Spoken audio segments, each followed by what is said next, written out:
as I'm sure you're all aware, the world's going to end. That robot reporters apparently, who are, I gotta say, kind of hot. And I'm not talking about Crystal, although she's an attractive woman, certainly. But this robot semi-female with the big, like the neck muscle thing, that thing could definitely swivel its keister. And its noggin. But the shoulder rotation is shit. I don't know what the hell. It looks like from the shoulders, they can only go kind of, maybe I guess there's a bit of a rotation in there. I'm just saying, it looks like somebody was fucking around on Mid-Journey is what it looks like. And I don't know why she has the kind of like portal wine stain on her third eye. Its third eye. I'm just going to call it her, like a boat. I'm not limiting its gender. I'm just helping us, move conversation along, because as we know, for any long-haired guys out there, you guys can hear me and understand. If you've been a long-haired guy most or at least big chunks of your life, you'll recognize that oftentimes, most times in human interaction, your pronouns are not your decision. They're often a point of surprise until somebody gets to know you better, and at that point, they're using your proper name.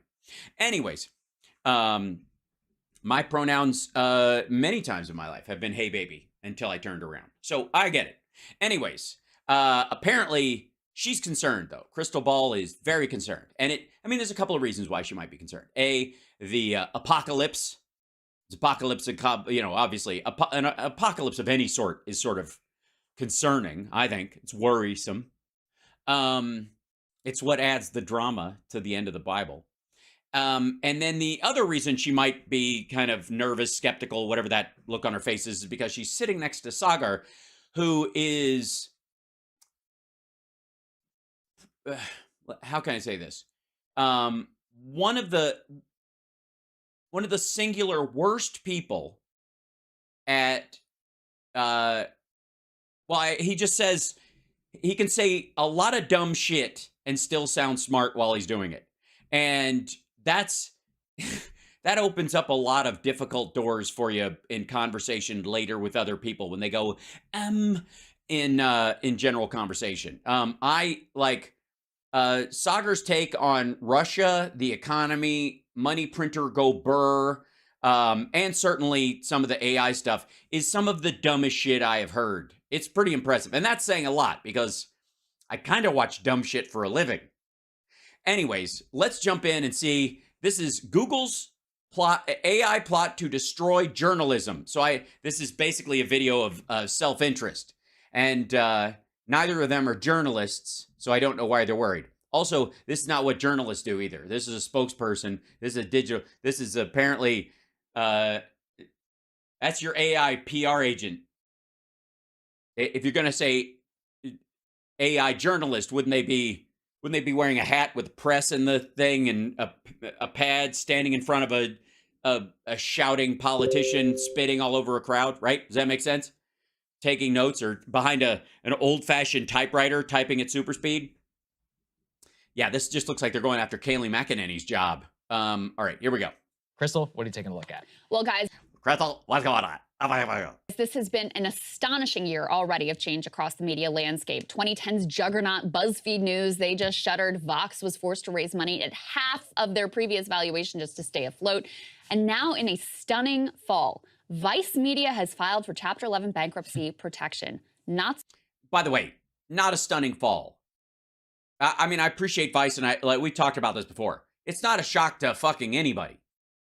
It's pretty fucking linear because Vice itself is not a singular news organization. It's a production house largely that does mid-sized documentaries. That's their primary outlet. And they lost a bunch. They were dicking around in the live TV zone or the live streaming zone. They were, they had a deal with HBO. I don't know if that's still there or whatever at the height of what they were doing, but to basically as a production or a distribution deal for their documentaries that they make, which, by the way, when you have a deal with, HBO or Showtime or Cinemax or any of the big streaming platforms, Netflix, a lot of times that entails you taking your 90-minute documentary that you would show in a movie theater or something that would win a documentary award and squishing it down to an hour so it fits in with their other shit. And then Vice made this transition, and I'll show you real quick what I mean. Give me 1 second. Let's see. Vice. Let's see. I have to go to YouTube first and find this.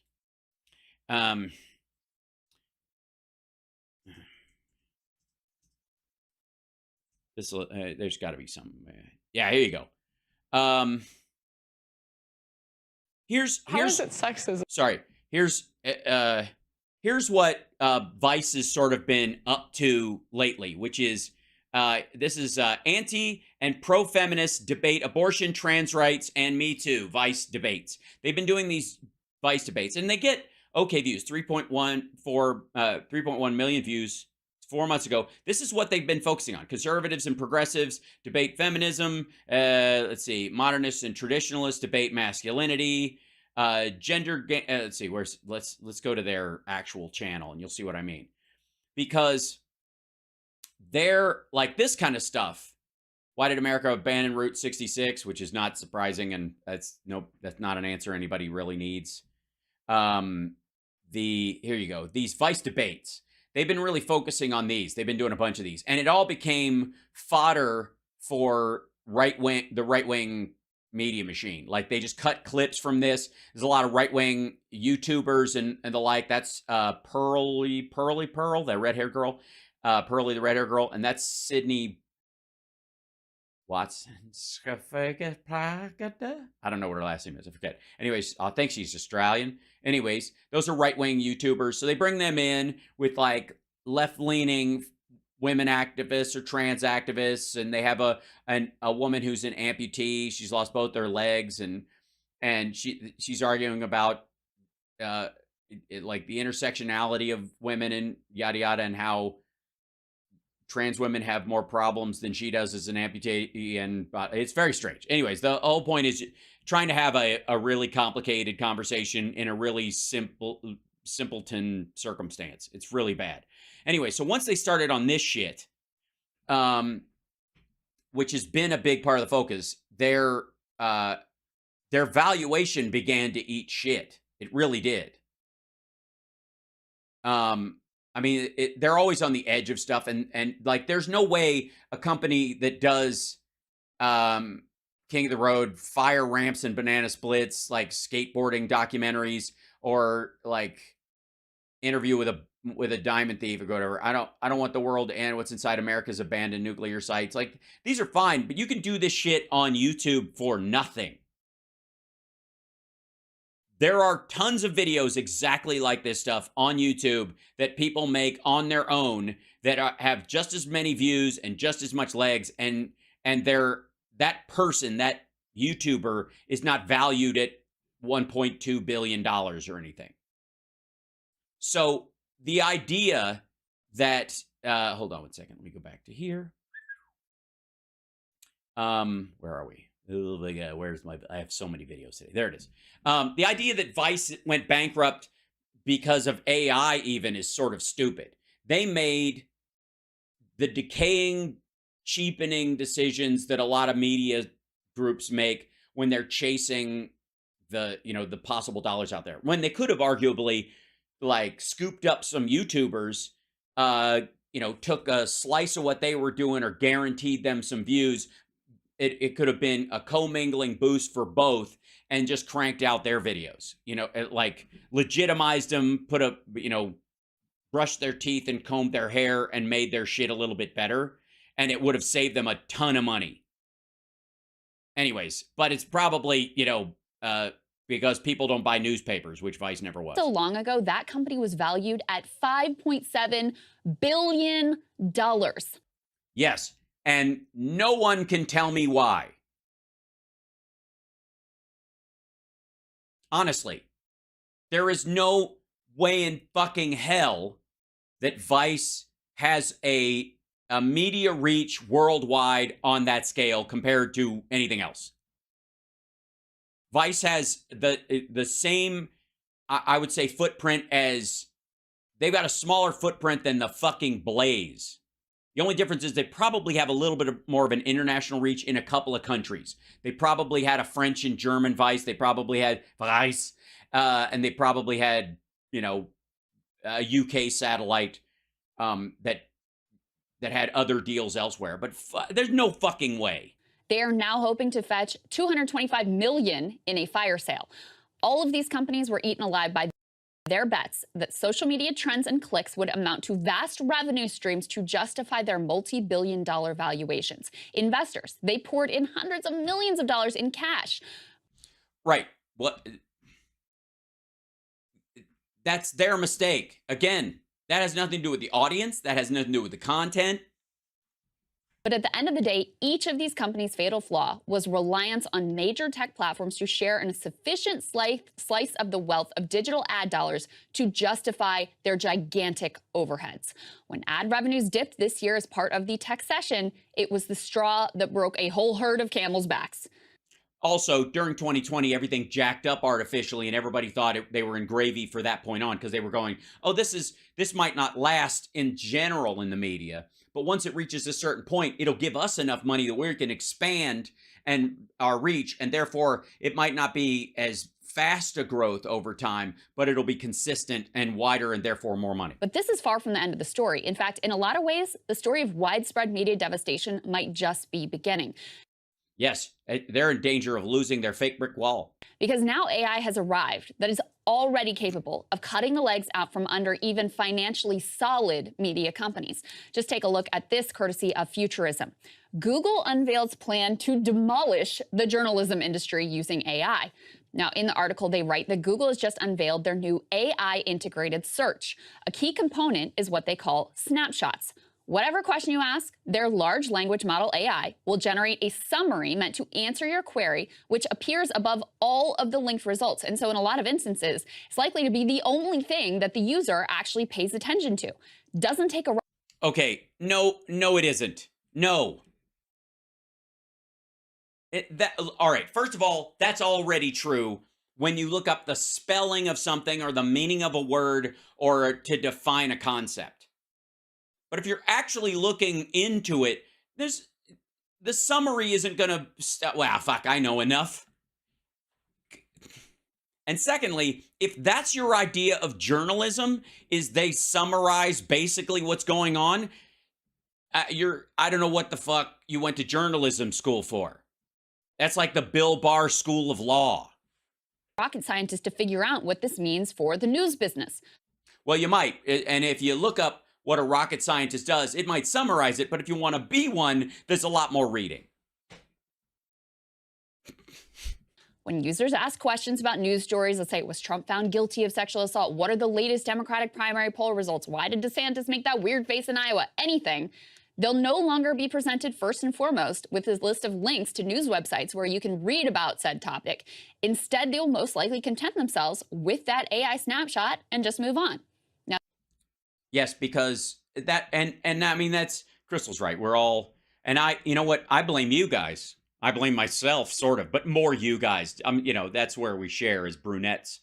You're just lazy. That's all you want. You just want the little snapshot. You don't care.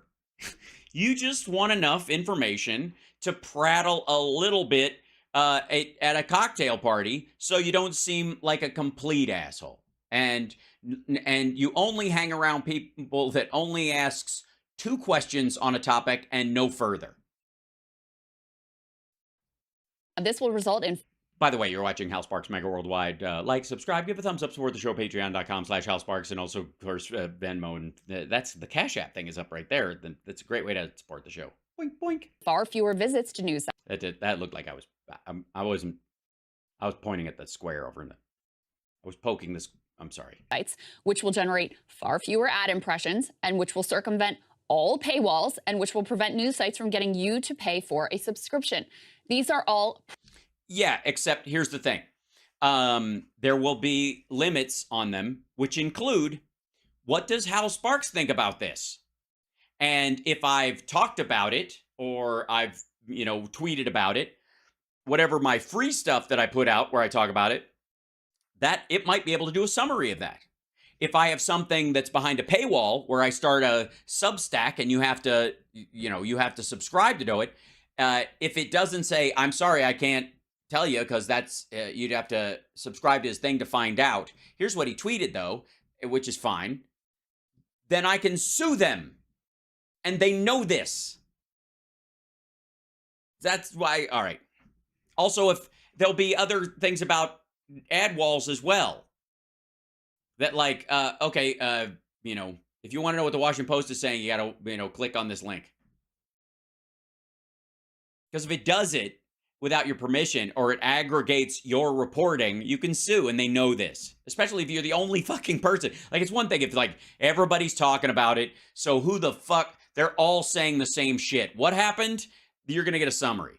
But if there's a reputable take on it, you're gonna want that reputable take. Primary critical sources of news business revenue, and every one of them gets cut off at the knees by the innovation of AI snapshots. As RPG site owner Alex Donaldson puts it, quote, "If this actually works and is implemented in a firm way, this is literally the end of the business model for vast swaths of digital media, LOL." LOL. And by the way, digital media is not journalism. These are aggregators. And if I did what they do, which is basically news story, teeny bit of commentary, sarcastic remark next, I would be very nervous. Luckily, I can skate on personality. All right. Well, will publishers be paid for providing this grist for the AI mill? Doesn't really look like it. A Google spokesperson told Futurism, quote, "We don't have plans to share on this, but we'll continue to work within the broader ecosystem," whatever that means. So what is this all going to look like? Well, if you are not a behemoth like the Times, the Post, or the Wall Street Journal, you're probably screwed. 2010's digital media plays were taken out by betting on social media. Now, a lot of other outlets are going to be taken out by their reliance on search platforms, squeezing an already struggling industry. Okay, and then it goes, this is the part about SEO. Search engine optimization. Always useful if you're on the small end of things. If you're not going to have to, you know, if you're Coca-Cola or some shit and you have to compete with other sodas, they're dumping a shit ton of money into SEO. And that's going to be less helpful to them on the high end. On the low end, if it's just you, quite frankly, it's going to be democratizing the more personal and genuine you are. What it's going to fuck is all the AI news aggregate sites, which are cheap, recycled bullshit to start with. Also, large language models are just, they're autofill on steroids. They're not coming up with original ideas. And a lot of times, especially while they can hallucinate ideas, you'd have to open them up to the internet for that aggregation to happen. And then you have to trust that that aggregation is true all the time, which people won't. Google, after all, accounts for 91% of all search traffic. And other search platforms like Bing, they're going to have their own AI bots as well. And the news industry, they're already in a world of hurt. After all, even large outlets, places like NBC News, Washington Post, they've announced layoffs to cope with that downturn in ad revenue. Yeah, but they also cranked up a bunch of people during fucking COVID when everybody was home. Because when people are watching a lot of television, television tends to do a lot of hiring. And then when people start not watching TV and going out again, they tend to let them go. They don't keep them on the payroll. So what is going to survive? Outside of the giants, you can kind of still make Me? Hi there. Because I think a lot of people just want that human touch. And I'm just going to say, can a robot do this? Well, it's a recording of a digital. Never mind. business models work that either have very low overhead or Hi, I feel seen. or some sort of dedicated audience willing to pay. Hey, hi there. I feel seen. Tip jar, Venmo. All right. That means a lot more hot takes than on-the-ground reporting or investigative journalism, both of which are comparatively expensive. Yeah, we've already had a shit ton of that because of cable news. Cable news is, I don't know if you've been watching lately, ma'am, but cable news is all fucking hot takes. And they have, for those hot takes to exist, shit, you're going to have so many people doing hot takes that they're going to be the people paying like for premium, like Wolfram alpha level subscriptions to shit. It means more playing to a dedicated niche, either an ideological or personality based one, because a fervent audience willing to pay is more important than a large general audience with lower commitment. Well, I don't know. I mean, I think, some people, I mean, commitment's very important. Don't get me wrong, but sometimes you just need sort of, breadth of high. It means a lot more insider tip sheets that lobbyists and corporate interests find valuable to help their bottom line. One way or another, you'd better keep it small and provide something, whether it's genuine insight or ideological succor or insider gossip, that people find genuinely worth paying for. She's talking to you, Sagar. Now, frankly, I don't cheer for any of this because I think it amounts to an accelerated hollowing out of the media industry. Giants that will all be forced to rely on for news breaking, and a sea of small creators to sift through it all and analyze it. In an analogy to the disappearance of the middle class in our broader economy. Oh my God! Wait a minute. A sea of of low end news Smurfs like me sifting through this. No one's going to rise to the top and provide a better service than other people. Oh dear. You mean I'm going to have to compete with other people wanting to be me? The whole middle tier of publishers. Welcome to my world. They're like, welcome to stand-up. Welcome to acting. Welcome to my fucking life. My dad's an architect, and like, that sounds like a very stable concept for a job, but you're always looking for the next building. When do you think you get a building? I mean, houses are one thing, but a fucking building, that's a huge deal. And they're like saying, if we open up more architectural schools, there's going to be a lot more competition. Well, then I guess I'll just have to be better, won't I? To be pushed down. An acceleration, again, of a process that has already been playing out over years. Also, for the record, if people are just reading summaries all the time, those summaries have to fucking come from somewhere. So either the AIs are going to have to like AI will have to have a token-based subscription to news sites, which is how it's going to work out. Just like when you work on Midjourney, you have a certain number of tokens, or on ChatGPT, which are like basically letter characters, and you can use a certain amount for free, and then you can pay a service to use more. AIs, that can be done in reverse too, where AI, if you want that extension in your browser or on your phone, or your phone wants to give you that possibility, or Google or any of these companies want to do this, they're going to have to pay tokens for the information they are gathering from your site. And if they refuse to do it from legit news sources who do have people on the fucking ground to pay that extra, then they're going to be shoveling bullshit into their into their readers or viewers' eye and ear holes. So they're going to not use it anymore. What other industries is AI set to casually upend and send careening off a cliff?